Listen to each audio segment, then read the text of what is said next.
ইভা, তোর কি কোনো লজ্জা শরম নাই? পুরুষদের নিজের এমন ফিগার দেখাতে তোর ভালো লাগে?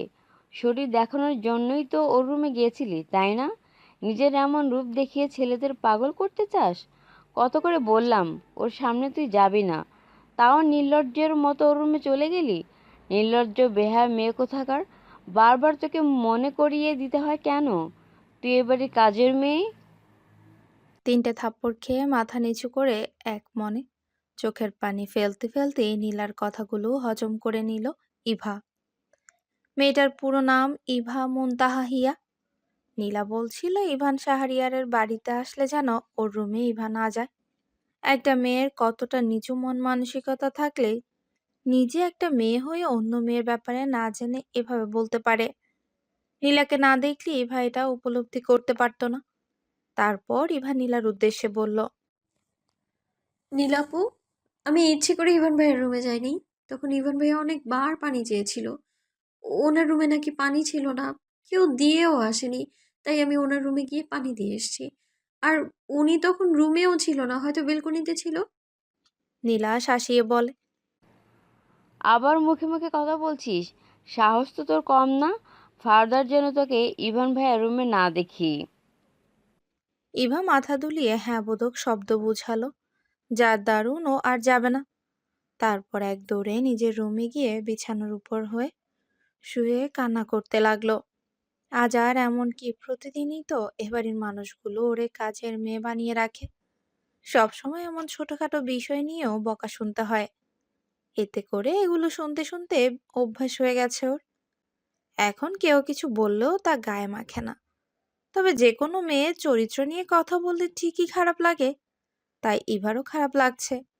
আর ইভান হলো এবাড়ির বড় ছেলে, আদিব শাহরিয়ারের ছেলে।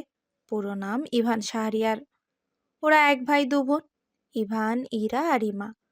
সবার বড় ইভান, যে কিনা একজন ডাক্তার। কালকেই দেশে ফিরল। তারপর ইমাও এবার অনার্স প্রথম বর্ষের ছাত্রী। আর সবার ছোট ইরা।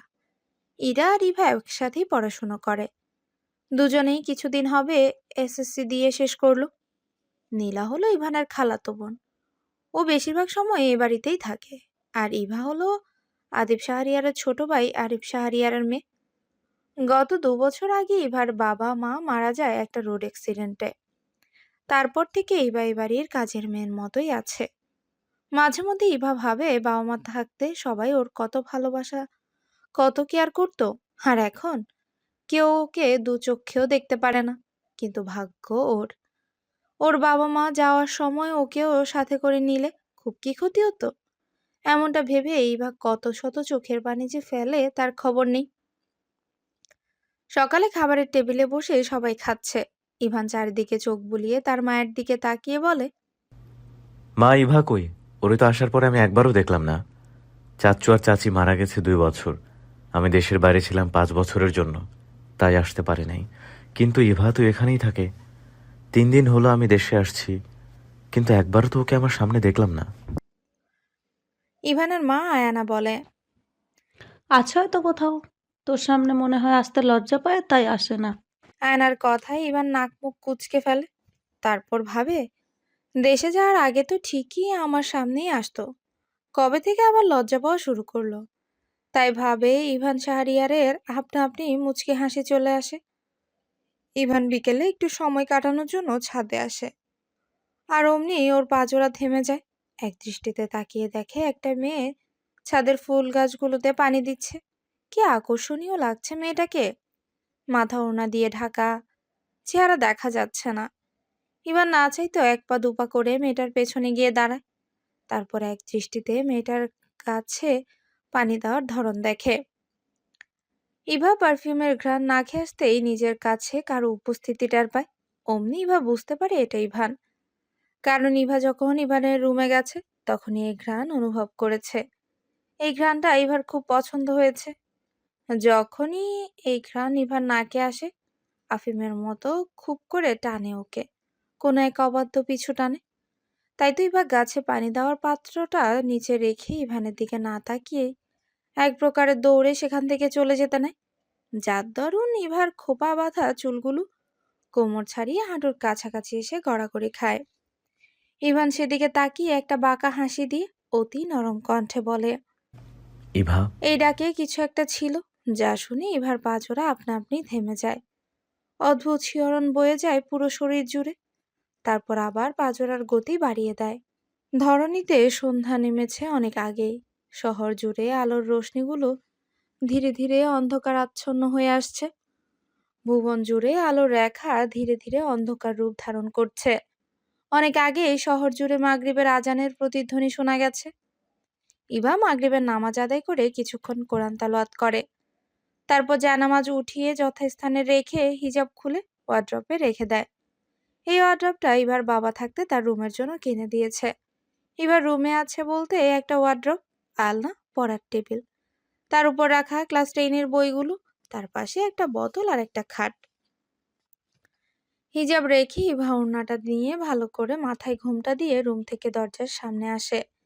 আর ইমার ডাক শুনে হন্তদন্ত হয়ে ইমার রুমে পদার্পণ করে। ইভা নিজের রুমে বসে কিছু কাজ করছিল।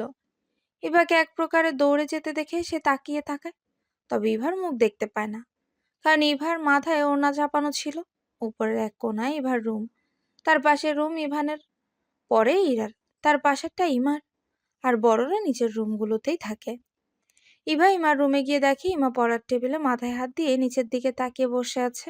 সেদিকে তাকিয়ে ইভা বলে, আপু, ডাকছো আমায়? ইমা মাথা তুলে ইভার দিকে তাকিয়ে ধমকের স্বরে বলে, কখন থেকে ডাকছি শুনছিস না? আপু, আমি নামাজ আদায় করছি, তাই শুনতে পাইনি।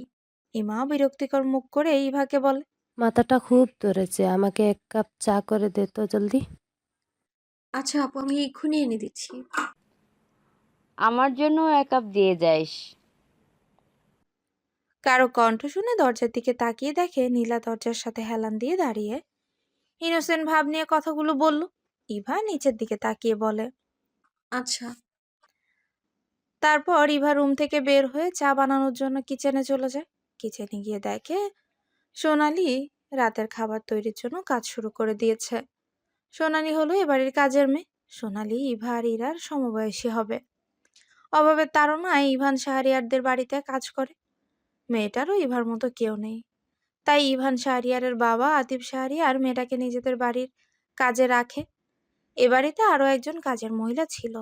যবে থেকে ইভা কাজ শুরু করেছে, তখন থেকে ইভান শাহরিয়ারের মা আয়ানা তাকে কাজ থেকে বাদ দিয়ে দিয়েছে। এবারে সবাই কম বেশি সন্ধ্যায় চা কফি খাওয়ার অভ্যাস, তাই ইভা চা আর কফি দু চুলোয় দিয়ে তাড়াতাড়ি বানিয়ে নিল। তারপর একে একে কাপে ঢেলে একটা ট্রেতে করে নিয়ে আর ইভানের জন্য কফি আলাদা করে সোনালির কাছে দিয়ে বলে ইভান শাহরিয়ারকে দিয়ে আসতে। সোনালি প্রতিউত্তরে বলে, ই ভাবা, তুমি এত ভাইয়ের রুমে যাইতাম এত লজ্জা পাও কি রে? আমারও কিন্তু ইভান ভাইয়ের রুমে যাইতে কেমন কেমন লাগে। ইভা ভ্রু কুচকে বলে। কেমন লাগে? সোনালি মুখে ওড়না চেপে মুচকি হেসে বলে, সরম সরম লাগে। বিদেশ থেকে আসার পর থেকে ভাইরা এখন এক্কেরে ধলা ইন্দুরের লাহান ফকফকা দেখতে লাগে, আবার এক্কারে খাম্বার মতন লম্বুস। ইভা সোনালির কথা শুনে হাসতে হাসতে শেষ।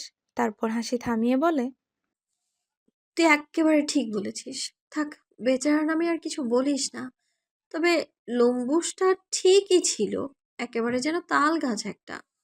সোনালি এটা শুনে হেসে দেয়। আর ইভা ট্রে নিয়ে বড়দের চা কফি দিয়ে উপরে চলে যাওয়ার সাথে সাথে সোনালি ইভানের জন্য কফির কাপটা নিয়ে উপরে গিয়ে দেখে ইভান বিছানায় বসে আছে। তাই সোনালি কফি পাশে রেখে আসতে নিলে ইভান সোনালিকে ডেকে বলে। সোনালি লম্বুস কিরে? সোনালি খুশিতে গদগদ হয়ে বলে, ভাইয়া, আমনে লম্বুস মানে জানেন না? লম্বুস হইল লম্বা। আমি আর কি ই ভাপারে হাসানোর লিগা তখন আমনে রে লম্বুস। এতটুকু বলেই সোনালির জিহ্বায় কামড় দিয়ে মনে মনে বলে, হায় হায়, এইটা কি হইল? আমি তো ভাইরে সব কইয়া দেওয়ান ধরছি, আর ভাই কি লিগা লম্বুস মানে জিগাইল। সোনালিকে থামতে দেখে ইভান শাহরিয়ার বলে। কিরে থামলি কেন বল?